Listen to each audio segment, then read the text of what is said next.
arts and the time I was a little kid. It was just natural to me, I guess. I always used to draw, and I would look at pictures of something in National Geographic or whatever, and I draw the pictures. And it wasn't any particular subject. Any subject in general.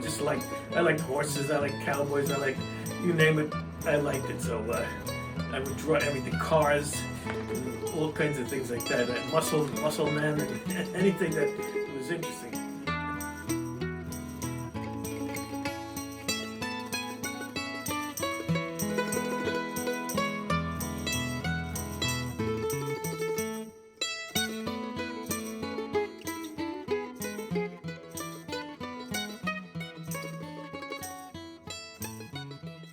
But when I was really young, I used to color in coloring books.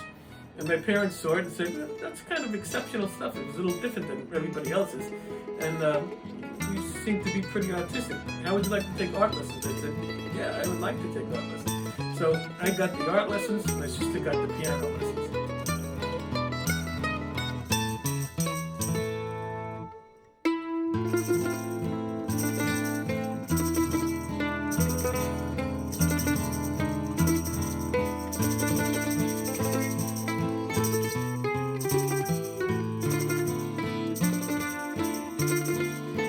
All lights and darks, you know, and the way the light hits it, the shadows, that's what makes the painting. That's what makes a good painting, actually, I think.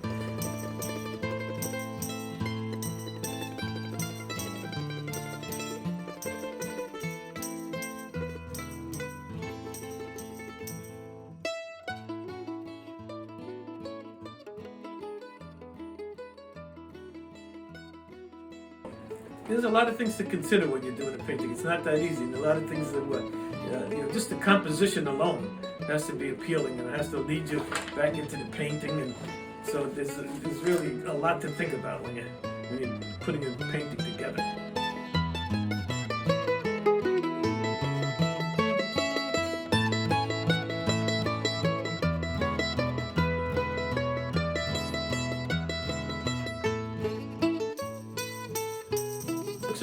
I took some watercolor classes, and the instructor said, you guys go for homework, you guys go into your house, paint anything that you see. Anything, just an average thing, whatever it is, a telephone or anything, piece of fruit, whatever. So I went home and I did, actually my sister came back from Hawaii, so she bought a pineapple, gave us a pineapple, so I painted that. And then I saw a paper bag after we went shopping. There was a brown paper bag. And I said, you know what, let me try to paint that. You won't believe how hard it is to paint the brown paper bag. The light hits it at all different places. So I did paint the bag, and then when I brought it into the instructor, he loved it. And from then on, he made every one of his students paint the brown paper bag.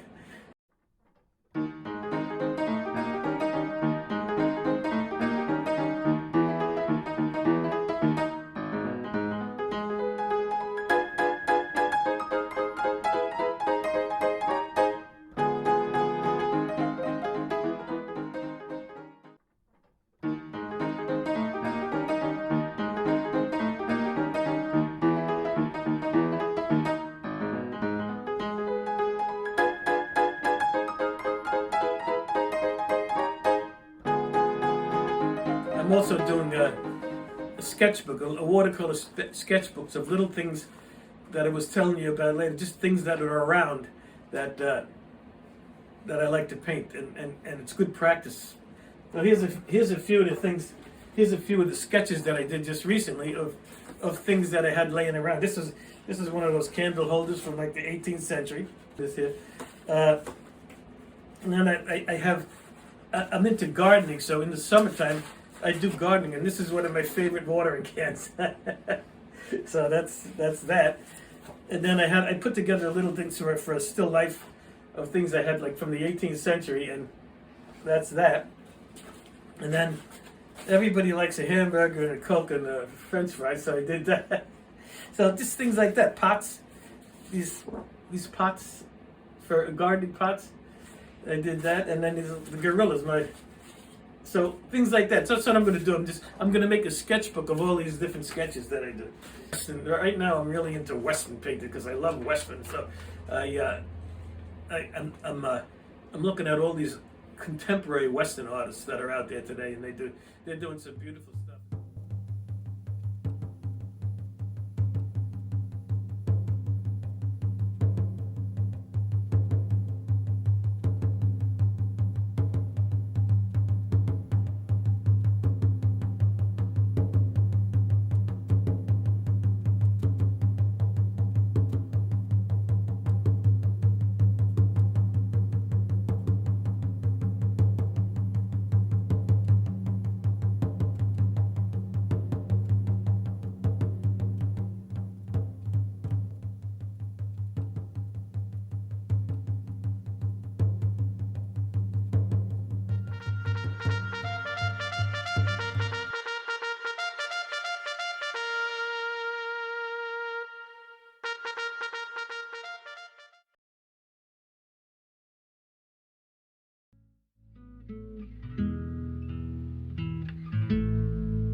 Nights underneath a prairie moon, I ride alone and sing. Well, what's the most difficult thing about painting? There's a lot of things that you have to put together. You have to do the composition. Then you have to determine where your light source is coming from, because that's very important. So it's not just painting something, because if you have the light coming from one side, you're going to have a shadow on the other side.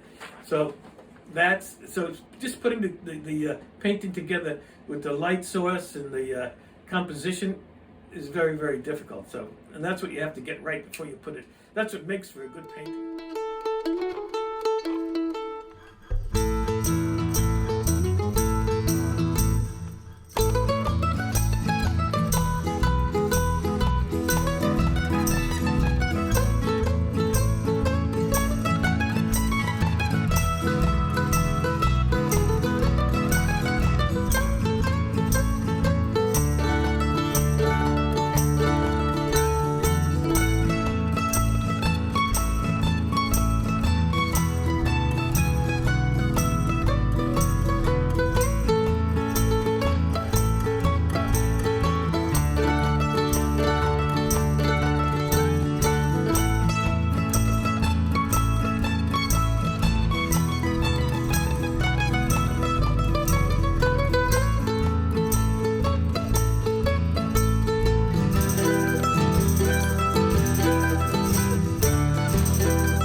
when I got out of high school, I worked in advertising, an advertising agency, and so it was in Manhattan, and I wasn't that far from the school of visual arts, so I enrolled in the School of Visual Arts, and I took a bunch of courses there, and then I did a lot of figure drawing classes, with models, and that really helps you to get a natural.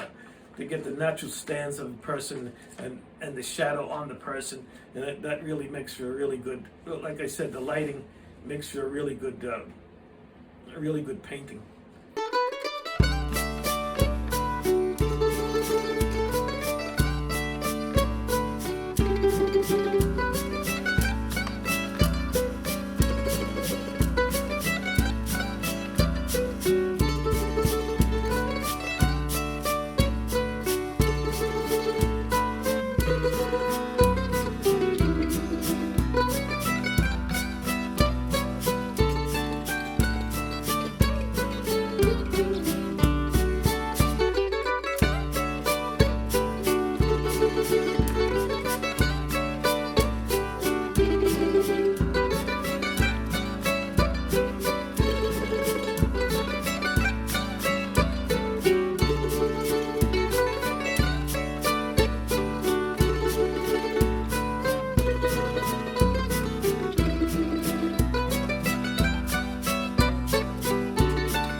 Sculpting is a lot harder because it's three-dimensional. Obviously, a painting's two-dimensional, and it's you have to look. Not only you just do the front of the painting, you do the front, maybe a little bit from the side, but in a sculpture you got to do all around it. So you have to do the back, the side, the front, different angles underneath. It's a lot harder. I don't know how these guys did it, like Michelangelo and all that, did carvings on marble stone and have it come out so beautiful, because there's no room for mistakes, and so that I really admire those people who did all those sculptures back years ago. They were amazing.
thing called plein air painting. That means you go out in the field and you paint landscapes outside. I mean, I guess the Impressionists made that pretty famous, because they used to go out into the field. Monet, Degas, Pissarro, all these different Impressionists, Manet, all these. So they went out into the field and they did some great painting out there. And what's nice about it is that it's using the natural light. It's the real light. So, and that makes a difference. It's different than the light in the studio. No matter what lighting you have in the studio, the outside light is really the best light. So a lot of guys will go out, they'll do a short painting, and they'll just make a notation of the colors that they used out there, and then they'll bring it back into the studio and they use the same colors when they do their studio art. But so that's what I'm going to do in the future. I want to get into plein air painting.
When I was in high school, I joined the art department, and I worked on. There was a play they were doing, My Fair Lady. So I was in the art department, and we did all the backdrops for all the different for all the things in the play, all the different scenes in the play. So that was really fun. But that was working in a large scale. We were on ladders and whatnot. It was really good. But the brother, I went to a Catholic high school. The brother was a very, very good artist, and he taught me a lot. So.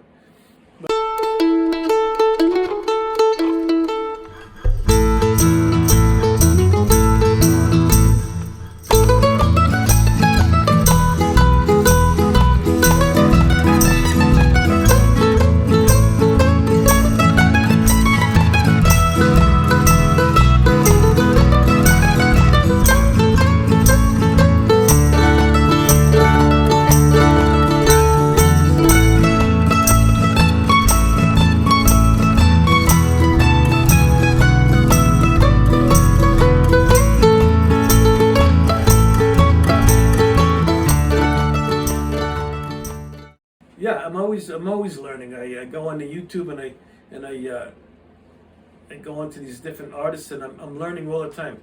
Like I said before, you just you constantly learn until the day you die, and so I have a lust for life. So I don't want to give anything up until I can't do it anymore. So that's what it's all about. But as far as me being I'm not really one. I don't like competitions or anything, so I don't really go into any shows. And I just started doing it again because I retired recently, a couple of years ago.